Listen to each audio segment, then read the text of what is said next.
네, 이번 시간에는 정비례 관계 활용 문제 같이 볼게요. 먼저 변하는 두 양 x랑 y에 대해서 y가 x에 정비례하는 경우 문제에서 이제 정비례한다 뭐 이런 말이 나오기도 하고요. 아니면은 그 정비례 관계를 직접 찾아야 하는 경우도 있습니다. 자, 그럴 때 일단은 정비례인지 아닌지 판정을 하고 정비례 한다면은 정비례식을 세우는 거죠. 먼저 변수를 정해야겠죠. 우리가 앞단원에서 1차 방정식 활용할 때 구하려는 값을 미지수로 두고 그리고 식을 세웠던 것처럼 마찬가지로 변하는 두 양 x, y를 어떤 값에 따라 변화하는 양인지를 통해서 뭐를 x로 두고 뭐를 y로 둘지를 정해야겠죠. 그래서 변수를 먼저 정합니다. 변수 정했으니까 이제 뭐 해요? 식을 세워야겠죠. 정비례 관계라는 걸 확인을 했다면은 y는 ax 꼴로 먼저 놓습니다.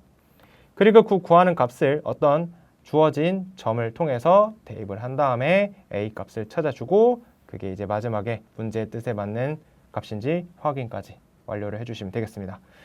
자, 예제를 통해서 한번 보죠. 빈 물통에 매분 5리터씩 물을 채울 때 4분 후에 물통 안에 들어있는 물의 양을 구하라고 했다.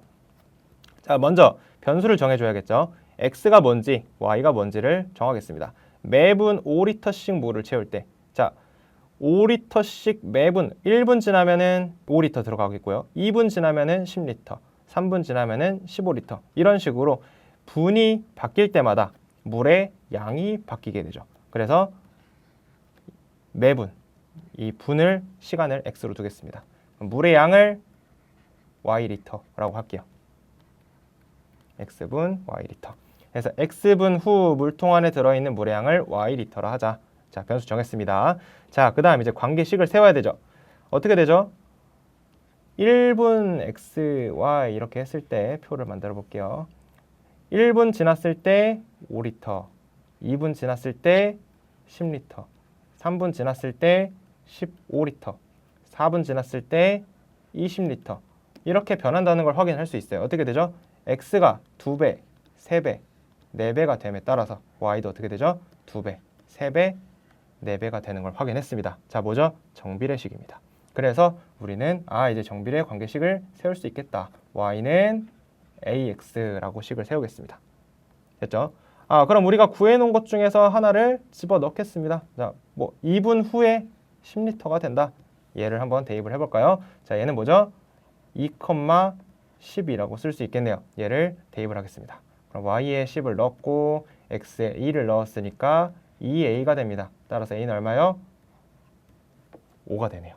그래서 정비례 관계식을 완성을 해야 된다 했습니다. y는 5x라는 정비례 관계식을 얻었어요.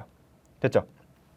자, 그랬을 때 4분 후에는 물의 양이 얼마냐? 4분 후 x가 지금 시간 분이었죠. x에다가 얼마를 집어넣자? 4를 집어넣어보자. 그럼 x에 4를 집어넣었을 때 얼마였죠?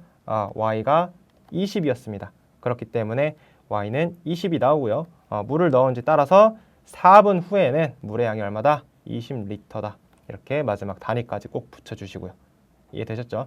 뭐 사실 1분 후에 5리터, 2분 후에 10리터, 3분 후에 15리터, 4분 후에 20리터 해서 바로 구할 수도 있어요. 뭐 정비례 관계식으로 굳이 구할 필요가 있나요? 라고 물어볼 수도 있는데 지금은 이제 예제 문제니까 간단한 예제라서 이렇게 우리가 일반적인 그냥 몇 배 해가지고 구할 수도 있는데 조금 더 복잡한 식이 나오거나 막 뭐 58분 이렇게 나올 수도 있잖아요. 그렇죠? 그럴 때는 정비례 관계식을 만들어서 구하는 게 효율적이 될 수도 있다. 그렇기 때문에 우리가 이렇게 정비례 관계식을 세워서 푸는 방법도 알아놔야 된다. 이렇게 우리가 정리를 해보겠습니다. 그래서 정비례 관계 활용에 대해서 우리가 이번 시간에 알아봤는데요. 변수 정하고 식 잘 세우고 값 찾고 그리고 마지막에 문제에 맞는지 확인까지 해서 정비례 관계 활용 문제 풀어봤습니다.